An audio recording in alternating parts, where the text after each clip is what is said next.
مجھے حیرت ہوتی ہے، میں سچ کہتا ہوں، میں نے کل بھی کہا تھا، میں بار بار یہ بات سوچتا ہوں، میری سمجھ میں یہ بات بالکل نہیں آتی، کیوں لڑکیاں اس بات کو نہیں سمجھتی کہ ان کا حسن اور ان کا جسم ان کے بننے والے شوہر کی امانت ہے. وہ ہر ایک کے لیے پبلک پراپرٹی نہیں ہے، وہ پبلک کی پراپرٹی نہیں ہے کہ ہر ایک اس کو دیکھے اور داد دے اور ہر ایک ٹیز کرے اور ہر ایک جملے کسے اور ہر ایک اس کے بعد پیچھا کرے اور سیٹیاں بجائے اور ہر ایک تنہائیوں میں ملنے کی کوشش کرے. وہ نہایت ناسمجھ لڑکیاں ہیں جو اس تخلیقی راز کو اور خدا کی تخلیقی اسکیم کو نہیں سمجھتی.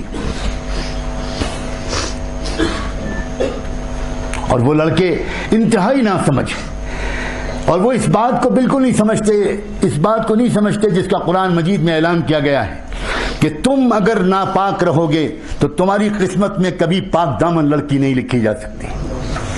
اور لڑکیوں کی سمجھ میں یہ بات نہیں آتی کہ تم اگر ناپاک بنو گی تو تمہاری قسمت میں کبھی بھی پاک دامن لڑکا نہیں لکھا جا سکتا. الطیبات للطیبین والطیبون للطیبات والخبیثات للخبیثین والخبیثون للخبیثات. اللہ تعالیٰ نے صاف فرمایا دو قسم کے لڑکے ہیں اور دو قسم کی لڑکیاں ہیں، دو قسم کے مرد ہیں اور دو قسم کی عورتیں ہیں. ایک طیب مرد ہیں، ایک طیبات لڑکیاں اور عورتیں ہیں. جو طیبات ہوں گی ان کو طیبون ملیں گے، جو طیب لڑکے ہوں گے ان کو طیبات ملیں گی، اور جو ناپاک لڑکے ہوں گے ان کو ناپاک لڑکیاں ہی ملیں گی، اور جو ناپاک لڑکیاں ہوں گی ان کو ناپاک لڑکے ہی ملیں گے. چنانچہ جتنی لو میرجز ہوتی ہیں اور جتنے پیار محبت کے داستانوں کے بعد جو لوگ شادی کا رشتہ پارٹنر بنانا پسند کرتے ہیں، شاید ان میں سے 80-90% شادیاں ٹوٹ جاتی ہیں. اس لیے کہ وہی شوہر جو وہی لڑکا جو کل تک اس کو گرل فرینڈ بنائے ہوئے تھا، وہ گرل فرینڈ کے بعد جب وہ بیوی بنتی ہے تو اب وہ لڑکا برداشت نہیں کرتا کہ یہ کسی اور سے بات چیت کرے. اب وہ چاہتا ہے کہ میری وفادار بیوی بن کے رہے. سبحان اللہ، تم نے تو خود چوز کیا تھا ایک ناپاک لڑکی کو. تم کو معلوم تھا کہ وہ لڑکی اگر شادی سے پہلے تم سے باتیں کرتی تھی تو تم کو اطمینان تھا کہ وہ صرف تم سے باتیں کرتی تھی، وہ 10 لڑکوں سے اور باتیں نہیں کرتی تھی. جب اس کی بگڑی ہوئی عادتیں ہیں کہ وہ 10 مردوں سے افیئر رکھے گی تو شادی کے بعد بھی وہ صرف تمہارے اوپر قناعت نہیں کرے گی، وہ اپنے پچھلے اور نئے دوستوں کے ساتھ اپنے تعلقات کو برقرار رکھے گی اور اس کی وجہ سے گھروں میں جھگڑا ہو. اسلام بڑا دین فطرت ہے، اسلام بڑا خوبصورت ہے، اسلام سائنٹیفک ہے، اسلام نیچرل ہے.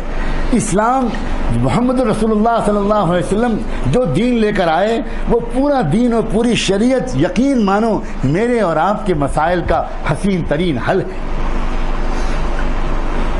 اپنی نگاہوں کو کنٹرول کرو، اپنی آنکھوں کو قابو میں کرو. کان اور آنکھوں کو قابو میں اگر کیا نا تو تیسرا جو آرگن خدا نے ذکر کیا ہے، ان السمع والبصر والفؤاد، دل. اب مسئلہ ہے دل کا، اب باری ہے دل کی. جس کسی نے اپنے کان کو بھی بچا لیا اور اپنی آنکھوں کو بچا لیا گویا اس نے اپنے دل کو بچا لیا. اور جس نے اپنے دل کو بچا لیا، اپنے غلط خیالات سے دل کو بچا لیا، اس نے دراصل اپنی زندگی کو غلط اعمال سے بچا لیا. اس نے اپنے آپ کو گناہوں سے بچا لیا، اس نے اپنی زندگی کو برباد ہونے سے بچا لیا، اس نے اپنے سیرت و کردار کو داغدار ہونے سے بچا لیا.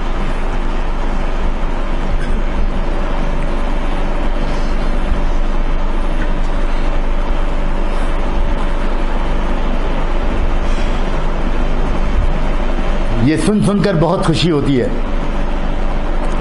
کہ اللہ کا شکر ہے کہ باوجود اس کے کہ بہت ماحول کو خراب کرنے کی ڈیلیبریٹ کوششیں کی جا رہی ہیں اور نادانی میں بھی بہت سی غلطیاں ہو رہی ہیں، لیکن اس کے باوجود بڑی تعداد میں نوجوان انہی گندے ماحولوں سے نکل کر توبہ کر کے اللہ کا دامن تھامنا چاہ رہے ہیں،